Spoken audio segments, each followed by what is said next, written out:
It's the Agribusiness Report. I'm Tony St. James. We're joined today by Dr. Kathy Simmons, who is Chief Veterinarian with the National Cattlemen's Beef Association. Great to see you.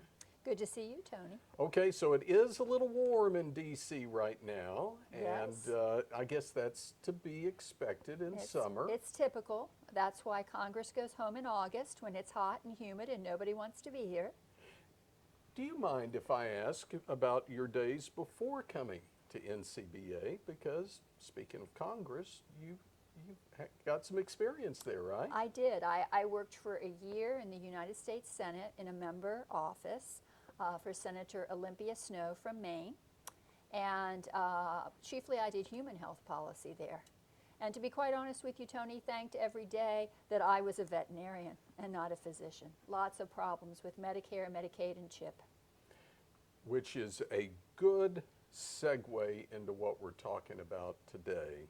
And it is an issue that veterinarians are getting involved in. We're talking ticks, but we're not talking about a tick we normally talk about, are we? No, we aren't.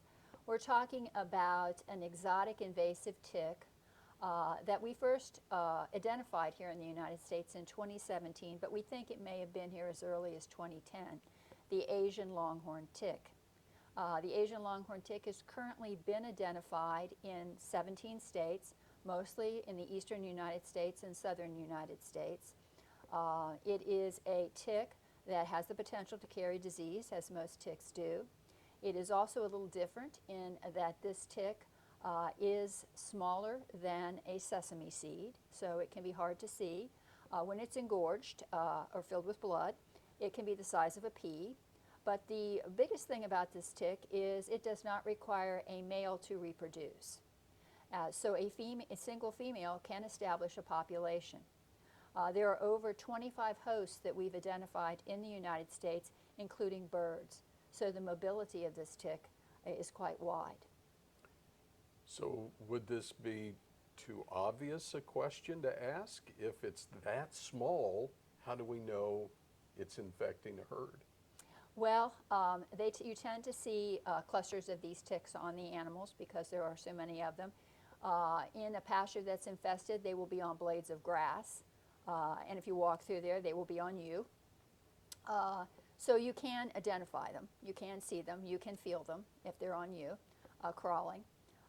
And it is a tick that pasture control, I think, is going to be important, as is control on the animal. This is a 3-host tick, which means that each of the stages, the larva, the nymph, and the adult, has a different host. So it will drop off into the environment between its life stages. Therefore, the environment is a key in control. Now, there's quite a bit of information here. Is there any way that we can kind of learn more about this? Yes, there is. Happy to have you ask me that question, Tony, because NCBA has partnered with the United States Department of Agriculture, and we're putting on a 2-day webinar, August 23rd and 24th. You can register for this free webinar at ncba.org, and it will cover ticks in general with a specific focus on the Asian longhorn tick. We will have several speakers. We will have speakers who are state animal health authorities in some of the states where this tick has been identified. How are they dealing with the tick? How are they dealing with some of the associated diseases that this tick can carry for cattle? We also will have the Chief Veterinary Officer for the United States speak a little bit on how they are looking to try to normalize the response to this invasive tick. Currently, USDA-APHIS has monthly calls where they are partnering with the states for surveillance. These states are out dragging for ticks, looking to identify these ticks and reporting where they find them in the state and on what hosts they find them. Finding things. Maybe this is a good segue. I hope I did that right. Beagle Brigade. Oh, the Beagle Brigade. They are some of our more ardent protectors of disease for this country. We have beagles through USDA, Department of Homeland Security, and these beagles are trained to sniff out contraband, let's say. so that when we were worried so much about African swine fever, and we still are coming into this country, if any kind of pork products would be carried in luggage. Hopefully, you know, coming in, these beagles walk through. If you've been to the airport, you'll see them. They're sniffing baggage, they're sniffing people's purses, they're, you know, sniffing around in general, looking for anything that shouldn't be there. Now, of course, there are training centers for these beagles, and funding is necessary for that. So NCBA is among a host of folks in agriculture who have signed on to support funding for these beagles.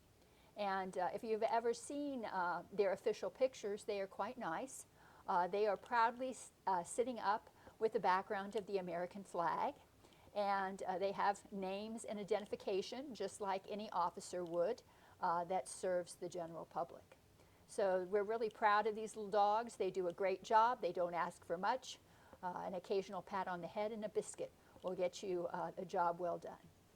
Is it a little amazing that animals bring so much to our everyday lives? I mean, we normally focus on cattle and beef here, Right. but just the fact that really it runs through so many different species and the way they impact our life. Well, and I think too, we look upon this whole concept of One Health being health in our animals, health in our humans, and health in the environment, and how those all interact and come together. And as we look to try to battle some of these emerging diseases that we see coming with the global movement that we have now in the world, we look to understand better diseases in animals to protect humans against disease.